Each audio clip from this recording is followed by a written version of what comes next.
en 12 partidos disputados de la Copa Sudamericana, fueron 10 las victorias y apenas 2 derrotas. Pero bueno, ya tenemos entonces a nuestro invitado, quien estuvo ayer en Rivera y pudimos apenas saludarlo por algunos instantes porque compromisos adquiridos con anterioridad no me permitieron ver la charla que brindó en la sede de la Asociación de Maestros. Pero el hombre no tuvo inconveniente de aceptar dialogar con Edición Ilimitada esta mañana, ya está en la capital del país.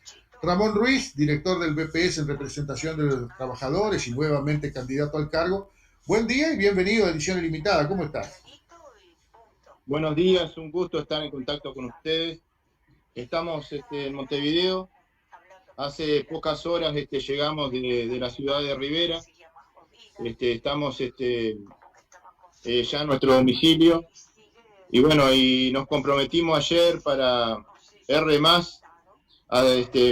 con la posibilidad de tener esta comunicación. Y bueno, y estamos aquí para compartir unos minutos de comunicación.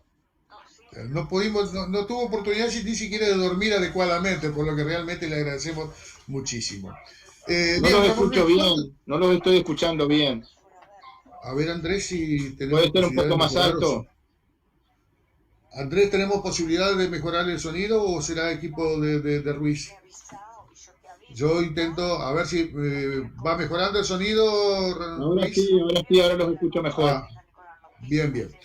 Le preguntaba, ¿cuánto tiempo integrando el equipo de trabajadores en el directorio del BPS lleva usted? Bueno, la verdad que tengo una larga trayectoria y como integrante del equipo, como un integrante más. En el año 2001, el compañero Ernesto Murro nos invitó para integrar la lista en aquel momento que él presentó en ese momento, y a partir de ahí me invitó también a integrar el equipo de representación de los trabajadores. Estamos hablando de una época donde no había elecciones para integrar el directorio del BPS, era por designación del Poder Ejecutivo. Ahí el PCNT presentaba una terna y el Poder Ejecutivo ratificaba eso, porque en ese momento todavía el BPS no tenía, digamos, posibilidades de tener un padrón de todos los trabajadores para organizar un acto eleccionario. Entonces, se utilizó, en los primeros años, se utilizó el tema de la designación, y a partir del 2005 comenzó a haber elecciones en el BPS, pero antes era por designación. En el 2001, entonces, me integré al equipo de representación de los trabajadores y estuve como integrante de ese equipo hasta el 2016, cuando nos presentamos en las elecciones del BPS y fuimos electos como director del BPS en representación de los trabajadores. Anterior al 2016, nosotros estuvimos participando en varias oportunidades como director del BPS, pero como director suplente, porque en el 2005, por ejemplo, éramos directores suplentes, y cuando Ariel Ferrari se ausentaba, nosotros le hacíamos la licencia. O sea que, si bien asumimos a partir de la elección del 2016, nosotros tenemos que decir que previo a esto tuvimos varias experiencias como director suplente, por supuesto muy pocas veces, porque nosotros intentábamos que ahí eso no fuera una cosa rotativa, sino que el compañero que es responsable de esa tarea sea el que esté siempre, ¿no? Cuando no hay más remedio, cuando por razones de fuerza mayor hay que utilizar el mecanismo de la suplencia, lo utilizamos, pero las veces que fue necesario estuvimos, y bueno, luego en el 2016 fuimos propuestos por el PCNT, nos presentamos y bueno, y ahí fue mi primera designación, digamos, como director de los trabajadores electo en elecciones nacionales. Bien, Ruiz, le pedimos disculpas, sabe que es llover sobre mojado. Sábado estamos sufriendo estos inconvenientes. La semana pasada estábamos en diálogo con el propio director de Antel, Daniel La Rosa, cuando se nos cayó la comunicación. Y bueno, estamos infelizmente acostumbrándonos a este mal servicio que nos brinda la empresa de telecomunicaciones, que parece que se hace a propósito como para justificar posibles privatizaciones o algo por el estilo. Pero bueno, sigamos dialogando. Usted nos decía de su trayectoria en el directorio del BPS. Quiero recordar que usted es trabajador de la salud por el departamento de Paysandú, ¿es así, no? Es así, nosotros estuvimos trabajando desde 1980 hasta el 2007 en Paysandú. Fue nuestra primera oportunidad laboral prácticamente, y a partir de ahí nunca cambiamos de empresa, siempre estuvimos trabajando para una institución privada de Paysandú, Comepa concretamente. Yo ingresé a Comepa teniendo 15 años y luego, por supuesto, trabajé ahí. Sigo siendo funcionario de Comepa porque la Constitución de la República establece que cuando un director del BPS es electo, la empresa le tiene que mantener, digamos, lugar, o sea, tengo en reserva mi lugar como trabajador de Comepa. Y a pesar de que desde el 2007 no trabajo en Comepa, porque estaba integrando el equipo de representación de los trabajadores, nosotros lo que hicimos con la empresa fue pedir una licencia sin goce de sueldo mientras nos dedicamos a esta actividad, y a partir de un acuerdo que hubo con Comepa, yo sigo siendo trabajador de Comepa, dedicado a este tema de la seguridad social, y ahora como director del BPS.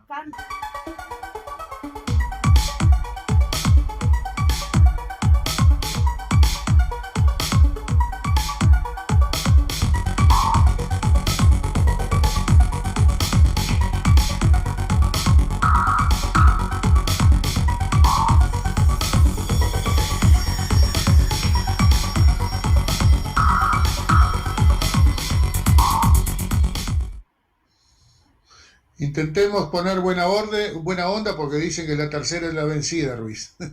Bueno, reitero la pregunta que comencé a hacerle. Le preguntaba le decía que de los distintos órdenes que van a elegir sus autoridades en las próximas elecciones de 28, me han llegado inquietudes que dicen de personas que, habiendo votado adecuadamente en las elecciones anteriores y que teniendo ya sea empresas actualmente en situación legal, con todas sus obligaciones al día, como así también pasivos que no han cambiado de su situación, o trabajadores que están realmente trabajando y sin que nada hubiera cambiado, luego de la depuración del padrón electoral ya no figuran. ¿A qué se debió esta depuración y por qué estos errores, que si bien es cierto no traen aparejado un perjuicio para aquellos que no están en el padrón porque no van a sufrir sanciones, sí les cercenan la posibilidad de ejercer su derecho al voto? Realmente también yo me he encontrado con esa situación. Todavía no tengo una explicación para darte, pero sí lo que estoy haciendo en este momento es pidiéndole a esos trabajadores, a esos jubilados, a esos empresarios, que nos hagan llegar la información, digamos, los datos de esas personas que entienden tendrían que haber tenido derecho al voto y que no se encuentran habilitados, porque inmediatamente después de las elecciones vamos a hacer un planteo en el directorio del BPS para que se nos explique, no solamente a nosotros individualmente, sino a la ciudadanía, qué fue lo que pasó, porque evidentemente hubo algún error en la confección del padrón. Creo que este no es el momento de hacer un planteo que cuestione, digamos, la legitimidad de esta elección, porque creo que es una situación que se da que es ajena a la voluntad de la Corte Electoral, que es la que en este momento está haciendo todos los esfuerzos para tratar de que esta elección se desarrolle con la mayor normalidad posible, pero sin duda que luego que se realice el acto eleccionario, nosotros vamos a pedir algunas explicaciones, porque la gente nos ha planteado esas inquietudes, inclusive gente que entiende que no debería votar y está habilitada para votar. O sea, y esas cosas, de todas formas, tenemos que confirmar eso, porque lo que tenemos es una versión. Me gustaría saber cuál es la versión, porque de repente hay una explicación que en este momento yo no la tengo, una explicación de las autoridades que estuvieron en la elaboración del padrón electoral. Hubo una comisión de trabajo hacia las elecciones del BPS, primero una comisión de trabajo en el Instituto de Seguridad Social, y ahora hay una comisión de trabajo en la Corte Electoral. Entonces digo, vamos a tratar de ver a ver dónde fue que se produjo el error. También tenemos que decir, porque creo que es importante aclararlo, que la Corte Electoral hizo público el padrón y hasta el 24 de septiembre había tiempo para observar el padrón. Sí. El tema es que hubo muy poco tiempo y muy poca información sobre esa instancia, digamos. O sea, había una instancia donde si alguien se presentaba, alguien verificaba que no estaba habilitado y entendía que tenía que estar habilitado, hasta el 24 de septiembre podía presentar un recurso ante la Corte. Yo no sé si ustedes recuerdan, pero el compañero Sisto Amaro, que es el titular de la lista 1 de los jubilados, no aparecía en el padrón. Claro. Y él presentó un recurso ante la Corte Electoral y, por supuesto, por la notoriedad que tenía el tema, trascendió, y la Corte Electoral además le dio la razón al recurso presentado por el compañero Sisto Amaro, porque si no estaba en el padrón no podía ser candidato. Y eso digamos, fue una cosa muy grave que digamos, que generó una situación muy, yo te diría, tensa, muy difícil en ese momento, porque había un cuestionamiento a la persona que obtuvo más votos en el orden de los jubilados cuando se eligió en la Organización Nacional de Jubilados, se eligió a Sisto Amaro, fue el más votado, y además estaba claro que tenía condiciones para ser candidato por los jubilados. ¿Quién puede dudar que Sisto Amaro no reunía las condiciones para ser candidato? Sin embargo, en el padrón de la Corte no aparecía como habilitado, no aparecía en el padrón y por lo tanto no estaba habilitado a ser candidato, ni siquiera a votar. Entonces, eso es un poco lo que yo puedo decir ahora, pero tú tienes mi teléfono personal. Yo te voy a pedir que si te llegan ese tipo de situaciones, que por favor le pidas a las personas, si están de acuerdo, de dejar sus datos personales. Nosotros inmediatamente de las elecciones vamos a pedir una explicación sin ánimo de cuestionar nada con respecto al acto eleccionario, porque se hizo en el marco de las normas. Todo lo que se hizo cumpliendo con toda la reglamentación de la Corte y con la ley que regula las elecciones en el BPS, pero sí para que estos errores no se vuelvan a cometer en el futuro.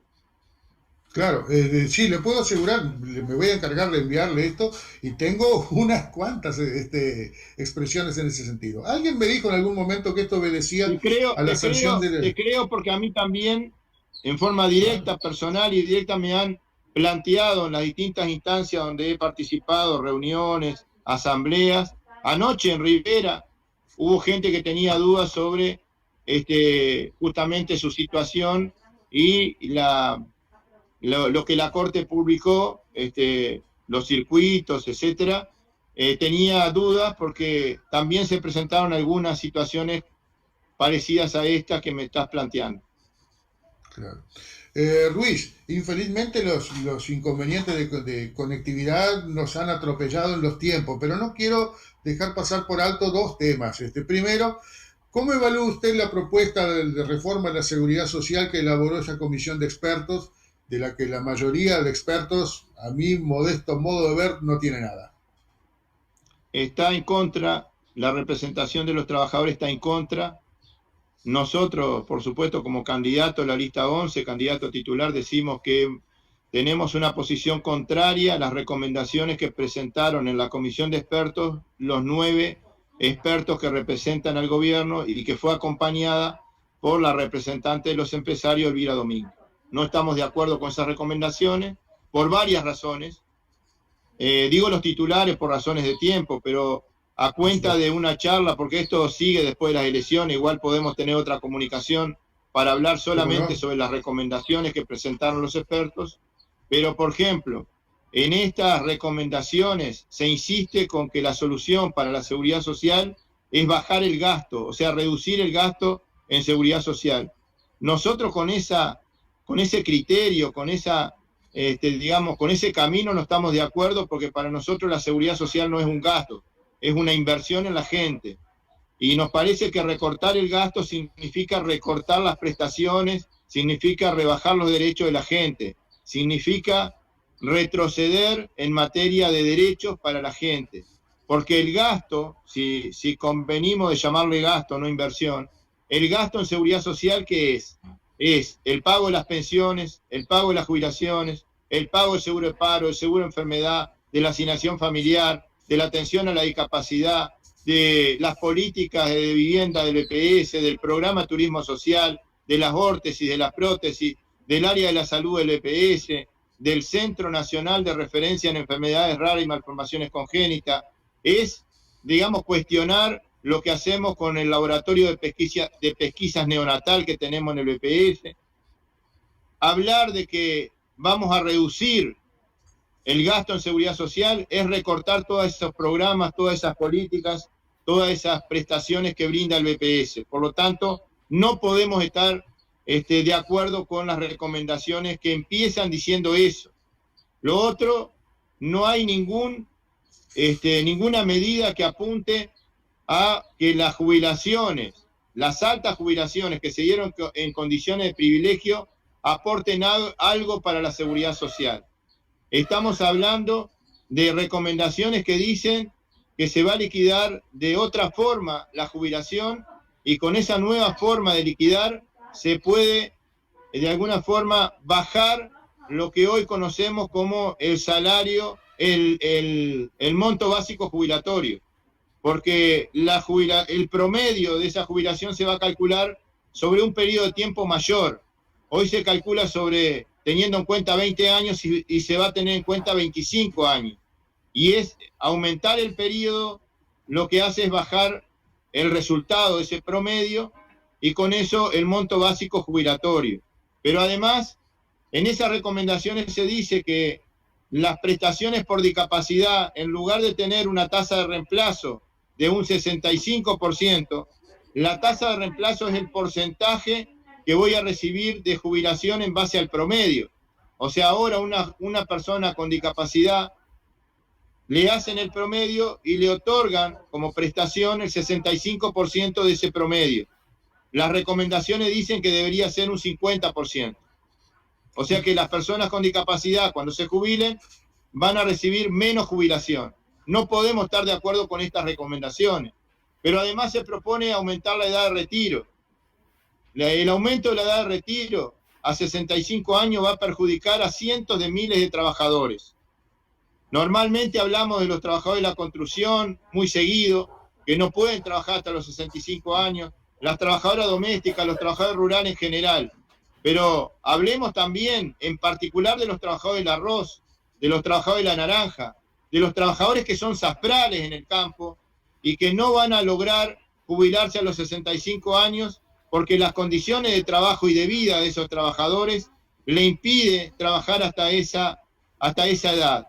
Seguramente antes de cumplir los 60 años ya esos trabajadores tienen dificultades para poder cumplir sus tareas. Imagínense en invierno en la cosecha de la naranja. Imagínense en el arroz trabajando con agrotóxicos, con químicos que envenenan a los trabajadores prácticamente, porque los trabajadores nos decían de que muchos trabajadores adquieren enfermedades que muchas veces terminan con la vida de ese trabajador antes de la jubilación. Y bueno, ni qué hablar de los frigoríficos. Mariano de Tarariras nos decía que en la industria frigorífica los trabajadores no se jubilan por esa actividad, que decía Mariano, que tenían que cambiar de actividad a una actividad más liviana para poder jubilarse, pero de la industria frigorífica no se pueden jubilar. Los trabajadores de la pesca marítima, es imposible que se jubilen a los 65 años. Entonces estamos hablando de una medida que tampoco podemos estar de acuerdo. Lo que va a ocurrir es que cuando esos trabajadores cumplan 60 años van a quedar sin trabajo, porque las empresas no le aseguran la estabilidad laboral a esos trabajadores hasta los 65. Yo quiero que ustedes pongan atención y se fijen en las empresas que están funcionando hoy en el mercado interno, a ver si hay trabajadores mayores de 60 años en actividad. Son contados con los dedos de la mano, claro, los trabajadores que continúan trabajando. Entonces, ¿qué va a ocurrir? Si un trabajador se queda sin trabajo a los 60 años, no va a poder reinsertarse. Todos sabemos que a los 60 años nadie nos va a dar trabajo. Entonces, ese trabajador va a estar sin trabajo, sin salario y sin protección social. Y eso lo que va a hacer es que ese trabajador esté en condiciones de mucha precariedad, de mucha vulnerabilidad, esperando a los 65 años para jubilarse, porque quizás tiene la cantidad de años de trabajo, pero va a tener que esperar igual hasta los 65 para jubilarse. Eso es injusto y además va a generar mucha pobreza en la edad esa de los 60 a los 65 años. Por eso estamos en contra de las recomendaciones que hizo la mayoría de la comisión de expertos hace unos días. Bien. Ruiz, le tomo la palabra y seguramente me comprometo a que una vez culminado este acto eleccionario y pasadas algunas semanas, volvamos a tener un diálogo para hablar sobre una propuesta alternativa, porque sabido es que, y ahora no tenemos tiempo para desarrollarlo, que la seguridad social, así como está, tampoco es viable. Pero Antonio, alguna alternativa seguramente vamos a tener. Antonio, mirá que fue un resumen muy sintético de lo horrible que es ese documento de recomendaciones. Por algo no lo discuten antes de las elecciones del BPS, para que la gente sepa. Por algo no se discute antes de las elecciones del BPS y por algo voceros del gobierno, incluso el presidente de la comisión de expertos dijo que la discusión parlamentaria de la reforma va a ser después del referéndum. ¿Por qué no se discute la seguridad social antes del referéndum? Porque lo que están proponiendo en materia de seguridad social es tan horrible que puede condicionar el resultado del referéndum. Entonces, y es tan horrible que la gente que va a votar el 28 de noviembre no tiene idea, mucha gente no tiene idea de todas las cosas que están proponiendo de reforma de la seguridad social. Por eso nosotros decimos que el 28 de noviembre hay que votar la lista 11, porque votando el 28 de noviembre la lista 11 estamos defendiendo la seguridad social solidaria. Votando la lista 11 el 28 de noviembre estamos defendiendo las jubilaciones, los avances que hemos logrado.